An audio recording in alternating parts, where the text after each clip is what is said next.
Greetings and salutations. Welcome to another episode of 365 Days of Gaming. Really appreciate you taking time to check out this video.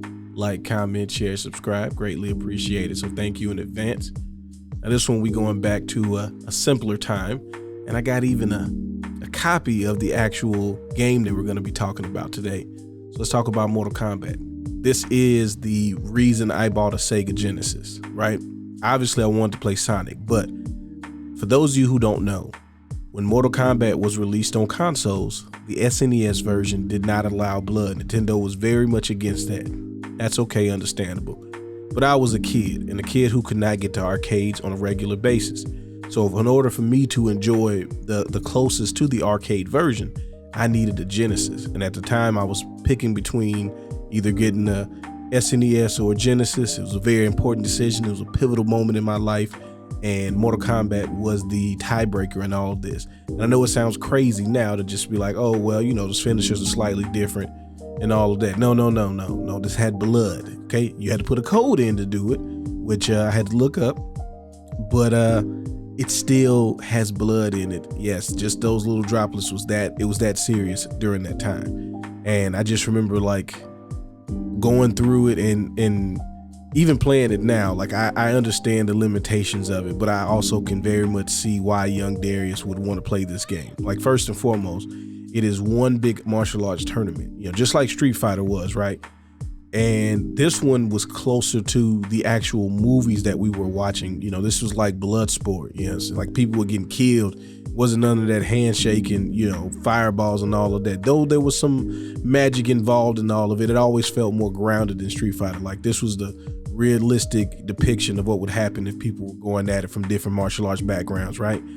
And I really enjoyed this game.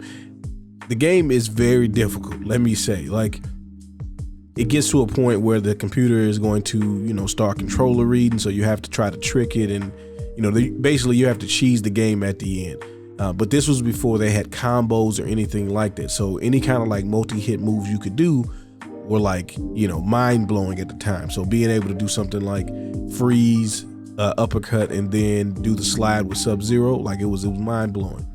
Another thing that I appreciated that when I played this again, although I couldn't remember how to do everyone's finishers, I could remember a handful of them just based on me playing this as a kid and using the Genesis controller, which only had 3 buttons, by the way. So one of the things with this one that was weird is in order to do like fierce anything, you have to like press and hold, and if you tap, then it would do like light punch. So that was like another kind of shortcoming of the Genesis at the time, but we didn't care, man. Like this was the real version. The SNES was the fake version. And the fact that I could even show you a copy of the cartridge, I thought was really cool. And, you know, kind of just brought back a lot of memories seeing the box art and everything like that. So I definitely always plan to shout this game out just because it was the reason I got a Genesis before I got an SNES. Still got an SNES, but I got the Genesis first, and it was because it had blood in it. So if you know about this, if you understand why this is so cool to me, you know, I'd love to hear from you. Favorite characters. The ninjas are always super popular because they were ninjas, but like for me at the time, it was Johnny Cage. Johnny Cage was that dude back in the day. And the fact that he was supposed to be Jean-Claude Van Damme just reaffirms what I already knew about him, which was he was awesome. So love to hear from you all. Appreciate you letting me reminisce with you. Y'all have fun. Y'all be safe. Peace.